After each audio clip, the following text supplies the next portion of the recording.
Hello my dear students, welcome back to my channel secret toppers.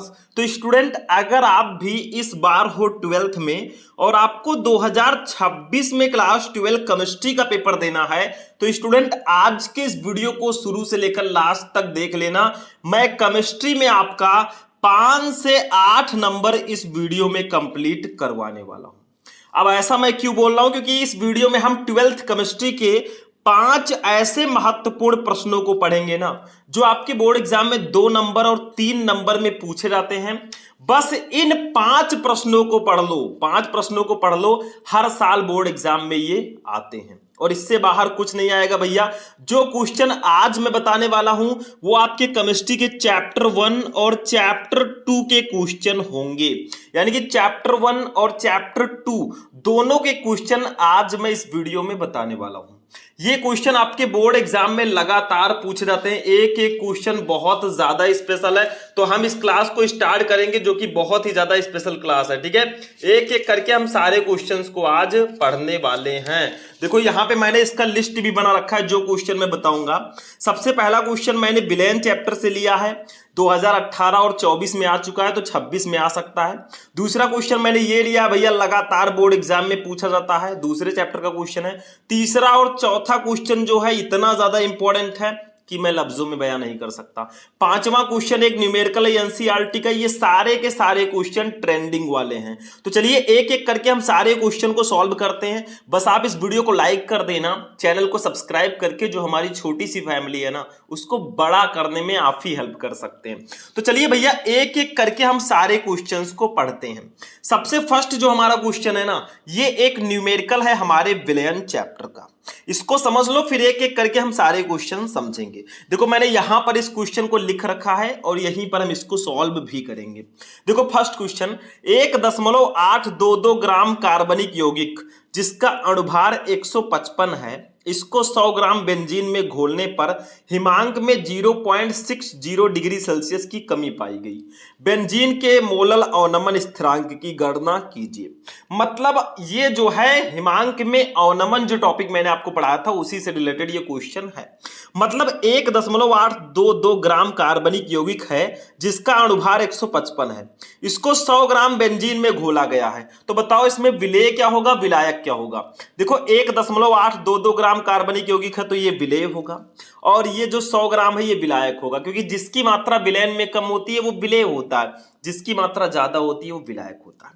तो हमें सबसे पहले दिया गया है बेटा विलेय का भार, विलेय का भार। ठीक है, इसको हम लोग डिनोट करते हैं स्टूडेंट स्मॉल w से। ये हमें दिया गया है 1.822 ग्राम। ठीक है, ये हमें इतना दिया है।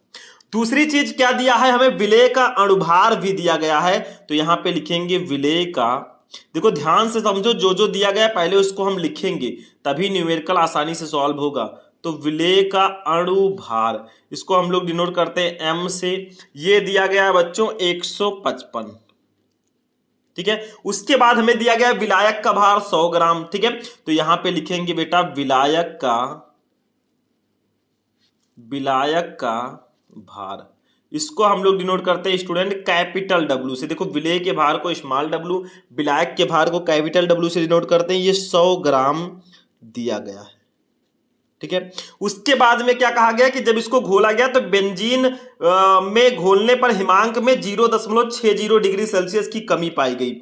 यानी कि हिमांक में अवनमन, हिमांक में अवनमन। ठीक है, इसको हम लोग डिनोट करते हैं डेल्टा TF से। देखो हिमांक में अवनमन को हम डेल्टा TF से डिनोट करते हैं। इसको हमें ये दिया गया है शायद, हाँ 0.60 डिग्री सेल्सियस ये हमें दिया गया है। हमें निकालना है मोलल अवनमन स्थिरांक, मोलल अवनमन स्थिरांक। ठीक है, मोलल अवनमन स्थिरांक हमें निकालना है KF, इसकी वैल्यू हमें बेटा निकालनी है। तो एक फार्मूला मैंने आपको बताया था किसका, हिमांक में अवनमन का। लेकिन हिमांक में अवनमन के फार्मूले को जब इधर उधर करोगे आप ना, तो KF यानी कि मोलल अवनमन स्थिरांक इक्वल टू होगा m into delta TF into capital W upon 1000 into small W, ये होगा हमारे के एफ यानी कि मोलर ओनमन स्थिरांकी का फॉर्मूला। देखो मैंने डेल्टा टीएफ का फॉर्मूला आपको बताया था के F into 1000 into small W upon M into capital W. बस डेल्टा टीएफ निकालना है तो इधर गुणा कर दो, इसको नीचे ले आओ, यही फॉर्मूला हो जाएगा। वैल्यू रखो बच्चों यहाँ पे, के एफ इक्वल टू हमारा हो जाएगा, देखो एम की वैल्यू हमें सीधा सीधा 155 दिया है तो इसको 155 कर देंगे, गुणे डेल्टा टीएफ की वैल्यू देख लो दिया गया है 0.60, इसको ऐसे लिख देंगे, गुणे कैपिटल डब्लू की वैल्यू हमें दी गई है 100 ग्राम तो इसको 100 ग्राम लिख देंगे भैया। ठीक है, कैपिटल डब्लू की वैल्यू 100 ग्राम है, 100 ग्राम कर दिया अपान 1000 तो आपका ऐसे ही रहेगा, इंटू स्मॉल डब्लू की वैल्यू है 1.822, 1.822 इतना दिया गया भैया, इसको भी मैंने लिख दिया। अब यहां से के एफ इक्वल टू हमारा हो जाएगा, देखो 155 को ऐसे रहने देते हैं, 0.60 को 100 से गुणा करोगे ना तो दशमलव आपका हट जाएगा, ये 60 हो जाएगा, अपान 1000 को इससे गुणा करोगे तो 3 अंक पहले दशमलव है तो ये तीनों दशमलव हट जाएगा, यानी कि 1822 हो जाएगा। ठीक है, इतना हो गया। अब देखो ध्यान से, के एफ इक्वल टू हमारा हो जाएगा, 155 को 60 से गुणा करना पड़ेगा तभी काम होगा, तो मैंने गुणा कर दिया तो ये 9300 आ गया, अपान 1822 आपका ऐसे रहेगा। इसको कट करोगे ना तो आपका 5.104 अप्रॉक्स इतना आपका आंसर आएगा। तो के एफ इक्वल टू हमारा आ गया स्टूडेंट, के एफ इक्वल टू आ गया 5.104 डिग्री सेल्सियस मोलल इनवर्स। ठीक है, ये हमारे के एफ की वैल्यू हो जाएगी, यही हो जाएगा मोलर ओनमन स्थिरांक की वैल्यू। तो हमें देखो विलेय का भार दिया गया था, विलेय का अणुभार दिया गया था, विलायक का भार दिया गया था, हिमांक में ओनमन भी दिया गया था, मोलर ओनमन स्थिरांक निकालना था। हमने फॉर्मूला लगा दिया, K F equal to M into delta T F into capital W upon 1000 into small W, गुणा भाग कर दिया तो हमारा फाइनली आंसर आ गया K F equal to 5.104 degree Celsius molal inverse, या डिग्री सेल्सियस प्रति मोलल भी कहीं कहीं लिखा आपको दिख सकता है। बेटा ये हो गया आपका फर्स्ट वाला क्वेश्चन सॉल्व हो गया। अपने लिस्ट को लेकर ही हम चलेंगे, ठीक है, तभी सॉल्व होगा हमारा। लिस्ट में दूसरा क्वेश्चन जो है वो है बहुत इंपॉर्टेंट है, विशिष्ट चालकता से क्या तात्पर्य है, इसका मात्रक आप लोग लिखिए, विशिष्ट चालकता क्या होता है और इसका मात्रक क्या होता है। चलो बेटा इसको भी समझते हैं, विशिष्ट चालकता से क्या तात्पर्य, इसका मात्रक क्या है, बहुत स्पेशल क्वेश्चन है तो ध्यान से समझ लो, बहुत सिंपल है। विशिष्ट चालकता, किसी चालक के विशिष्ट प्रतिरोध की व्युत्क्रम को उस चालक की विशिष्ट चालकता कहते हैं। मतलब विशिष्ट प्रतिरोध के व्युत्क्रम को ही हम विशिष्ट चालकता बोलते हैं। इसको डिनोट करते हैं कप्पा से, कप्पा से इसको प्रदर्शित करते हैं, लिख दीजिएगा इसे, कप्पा से प्रदर्शित करते हैं। कप्पा इक्वल टू क्या होगा, 1/ρ होगा, क्योंकि मैंने बताया विशिष्ट प्रतिरोध की व्युत्क्रम को ही विशिष्ट चालकता बोलते हैं। अब यहां पे बेटा रो क्या है, तो रो आपका है विशिष्ट प्रतिरोध, विशिष्ट प्रतिरोध। ठीक है, ये रो आपका विशिष्ट प्रतिरोध है। इतना समझ में आ गया। अब मात्रक अगर आपसे कोई पूछे बेटा कि सर जी इसका मात्रक क्या होगा, तो देखो मात्रक मैं पहले डायरेक्टली लिखूंगा फिर निकालना भी सिखाऊंगा। देखो इसका मात्रक होता है ohm inverse, ohm inverse metre inverse, या siemens centimetre inverse, siemens centimetre inverse, ये इसका मात्रक होता है।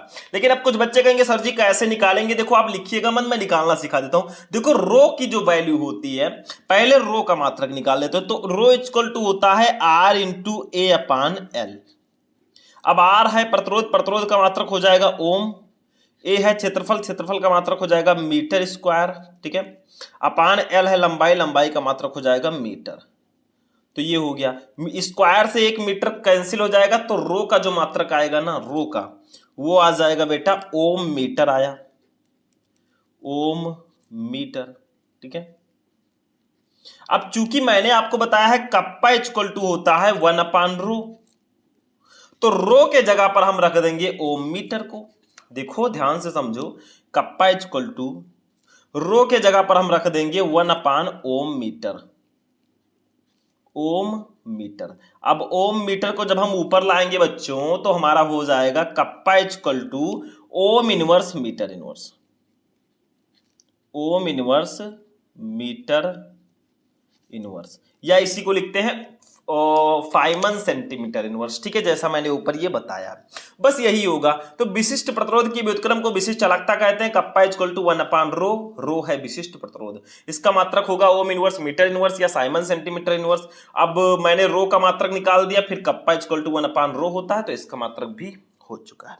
बेटा एक एक क्वेश्चन को ध्यान से समझ लेना, ऐसे क्लासेस आपको बार बार नहीं मिलेंगे। मैं आज बता दे रहा हूं, हमेशा थोड़ी ना ये क्वेश्चन बताऊंगा। और ये जो क्वेश्चन है ट्रेंडिंग वाले हैं। चलो तीसरा क्वेश्चन देख लो, बहुत स्पेशल क्वेश्चन है। और इस क्वेश्चन को अगर आपने मिस कर दिया भैया तो पढ़ा क्या आपने। देखो, फैराडे के विद्युत अपघटन का प्रथम नियम लिखिए। देखो प्रथम नियम और द्वितीय नियम दोनों अलग अलग पूछा जाता है, कभी कभी एक में आ जाता है, एक में आएगा तो 4 नंबर में ही आएगा। देखो फैराडे के विद्युत अपघटन का प्रथम नियम सबसे पहले हम समझेंगे। देखिए द्वितीय नियम है, हम प्रथम नियम सबसे पहले समझेंगे। ये देखो, ठीक है, देखो ये फैराडे के विद्युत अपघटन का प्रथम नियम लिखिए। बहुत स्पेशल क्वेश्चन है, चलिए लिखते हैं। देखो इस नियम के अनुसार विद्युत अपघटन की प्रक्रिया में किसी इलेक्ट्रोड विशेष पर मुक्त अथवा एकत्रित पदार्थ का द्रव्यमान विलयन में प्रवाहित की गई विद्युत की मात्रा यानी कि कुल आवेश के समानुपाती होता है। मतलब क्या कहा जा रहा है, बहुत ध्यान से समझना है। विद्युत अपघटन की प्रक्रिया में किसी इलेक्ट्रोड, मान लो भैया विद्युत अपघटन हम पहले करवाते हैं। देखो ये मैंने एक ले लिया है पात्र, बर्तन बोल सकते हैं आप इसको। इसमें क्या भरा हुआ है, इसमें भरा हुआ है भैया विद्युत अपघट्य है। मैं ऐसे कर देता हूं, देखो इसमें विद्युत अपघट्य भरा हुआ है। अब भैया देखो विद्युत अपघट्य जो भरा हुआ है उसको हम लोग ले लेते हैं NaCl है। मान लीजिए इसमें जो विद्युत अपघट्य है NaCl है। अब ये जो है इसमें 2 इलेक्ट्रोड होंगे, ठीक है। इसमें मैंने क्या किया है, 2 इलेक्ट्रोड ले लिया है। एक को हम बोलेंगे बेटा, एक को बोलेंगे कैथोड। कैथोड इलेक्ट्रोड 2 प्रकार के होते हैं, कैथोड और एक होता है एनोड। एक चीज याद रखना बच्चों, कैथोड जो होता है ये हमेशा निगेटिव होता है और एनोड जो है ये पॉजिटिव होता है। तो हमने एक विद्युत अपघट ले लिया, उसमें आपके इलेक्ट्रोड हैं, ठीक है। अब इसमें विद्युत अपघटन की प्रक्रिया मान लीजिए हो रही है। देखो भैया जब NaCl का हम विद्युत अपघटन कराएंगे ना, NaCl का जब इलेक्ट्रोलिसिस होगा तो क्या होगा, ये अपने आयनों में टूट जाएगा। Na+ आयन में टूटेगा और Cl- आयन में टूट जाएगा, ठीक है। ये हो गया। तो देखो क्या कहा जा रहा है, विद्युत अपघटन की प्रक्रिया में मान लीजिए यहां पे जो हमने विद्युत अपघट लिया है NaCl, इसका विद्युत अपघटन हो रहा है। तो विद्युत अपघटन की प्रक्रिया में किसी इलेक्ट्रोड विशेष पर मुक्त, जो ये आपका इलेक्ट्रोड है ना, कैथोड और एनोड इलेक्ट्रोड ही हैं, तो इस इलेक्ट्रोड विशेष पर मुक्त अथवा एकत्रित पदार्थ का द्रव्यमान, जब यहां पे विद्युत अपघटन प्रक्रिया होगी ना तो यहां पे कुछ पदार्थ एकत्रित होंगे, ठीक है। इस एकत्रित पदार्थ को हम स्मॉल w से डिनोट कर सकते हैं। तो एकत्रित पदार्थ का द्रव्यमान विलयन में प्रवाहित की गई विद्युत की मात्रा यानी कि कुल आवेश के समानुपाती होती है। मतलब सिंपल कहा जा रहा है, जब विद्युत अपघटन की प्रक्रिया होती है तब इलेक्ट्रोड पर एकत्रित जो पदार्थ का द्रव्यमान W होगा वो इस विद्युत अपघट्य में प्रवाहित होने वाली कुल आवेश के समानुपाती होगा। यानी कि इस नियम के अनुसार W जो है वो समानुपाती होगा Q के। W समानुपाती Q। अब चूंकि आपने फिजिक्स में पढ़ा होगा Q इक्वल टू क्या होता है, IT होता है। Q इक्वल टू होता है बेटा IT, ठीक है। तो हम क्या करेंगे, यहां पे लिखेंगे W समानुपाती Q के जगह पर IT को कर देंगे। ये देखो मैंने कर दिया, ठीक है। समानुपाती के चिन्ह को हटाओगे तो W इक्वल टू ZIT, एक स्थिरांक जुड़ जाएगा Z और ये आपका फॉर्मूला होगा W इक्वल टू ZIT। अब यहां पे बेटा Z क्या है इसको समझ लो, Z है समानुपाती स्थिरांक, समानुपाती स्थिरांक, या इसी को हम बोलते हैं विद्युत रासायनिक तुल्यांक, या इसी को हम कहते हैं बच्चों विद्युत रासायनिक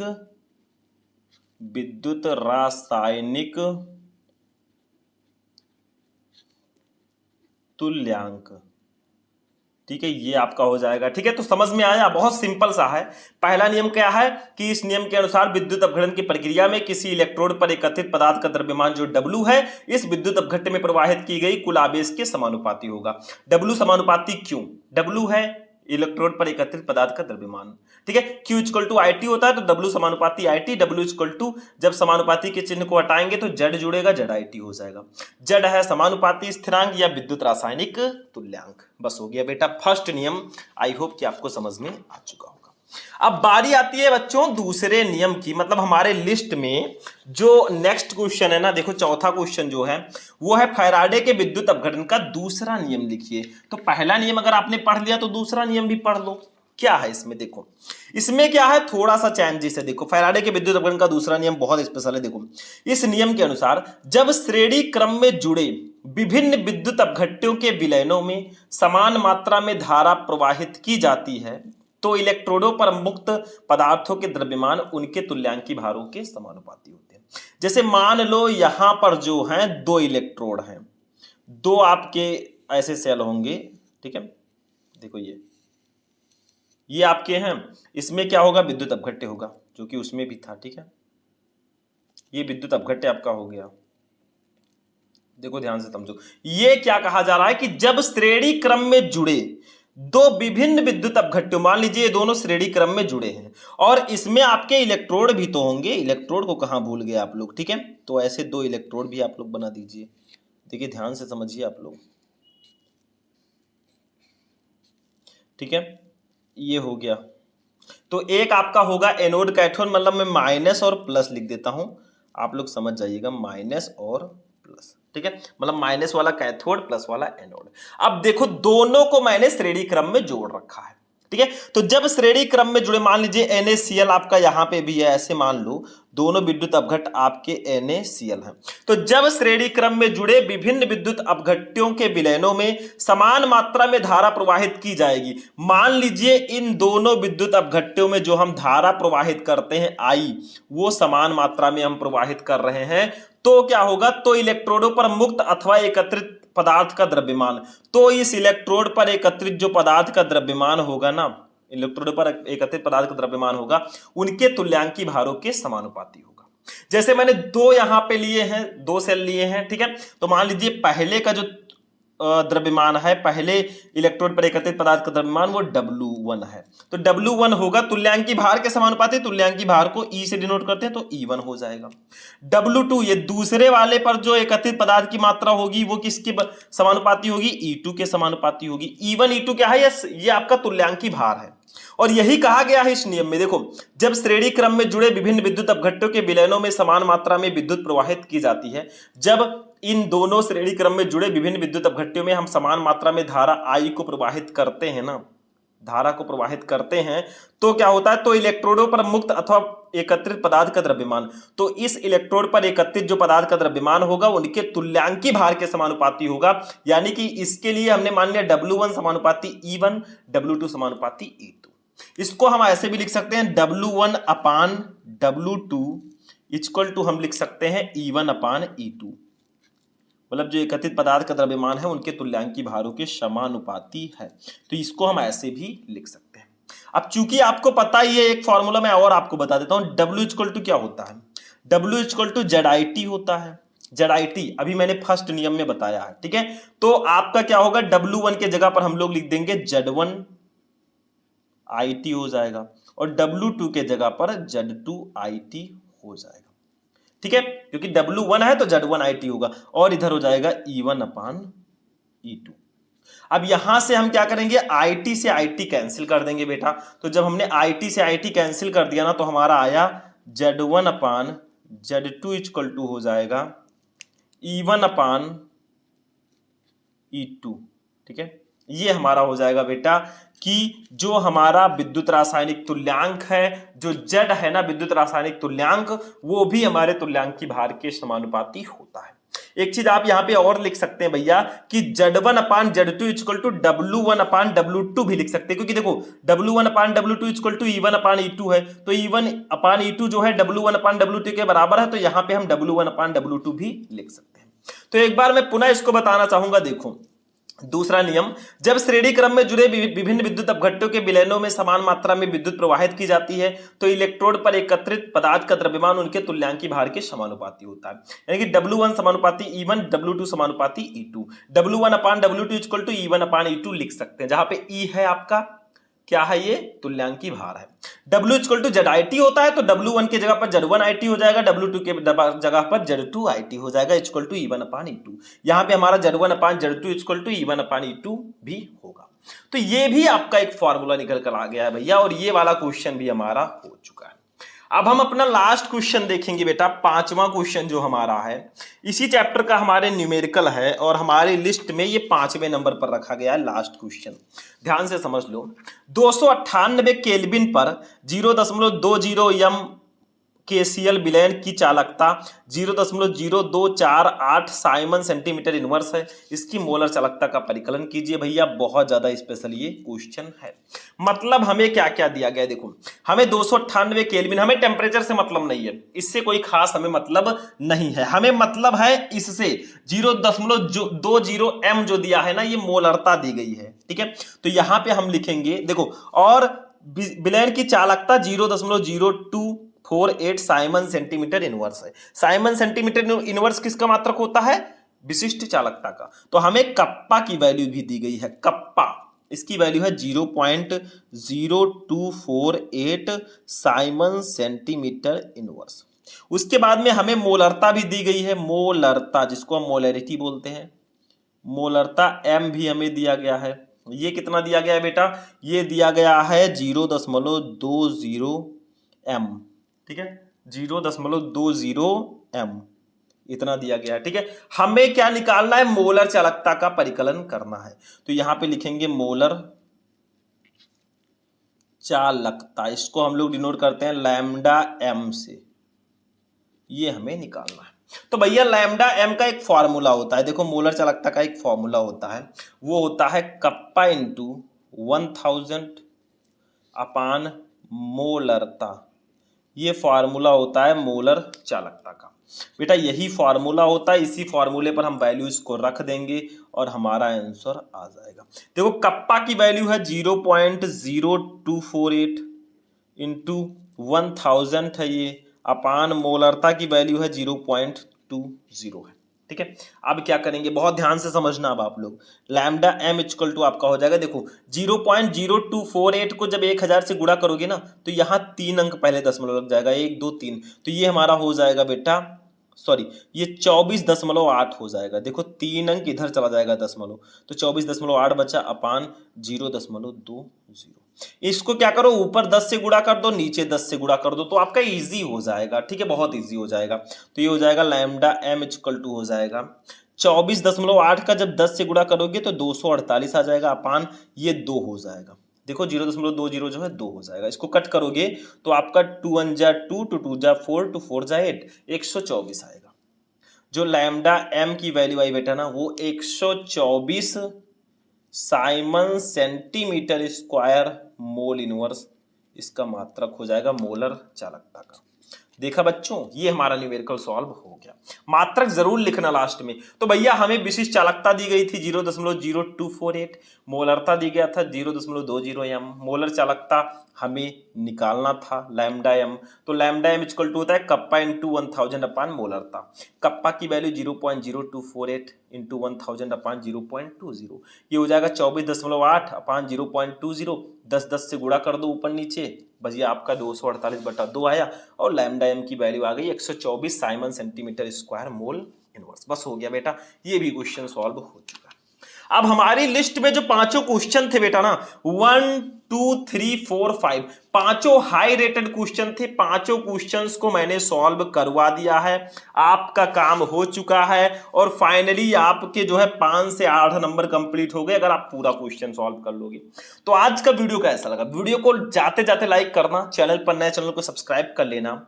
हम चल रहे हैं, मिलेंगे नेक्स्ट वीडियो में। आप लोग कमेंट करके ये भी बता देना नेक्स्ट वीडियो किस टॉपिक पर चाहिए, मैं बना दूंगा वीडियो। चलिए फिर मिलते हैं नेक्स्ट वीडियो में, तब तक के लिए जय हिंद।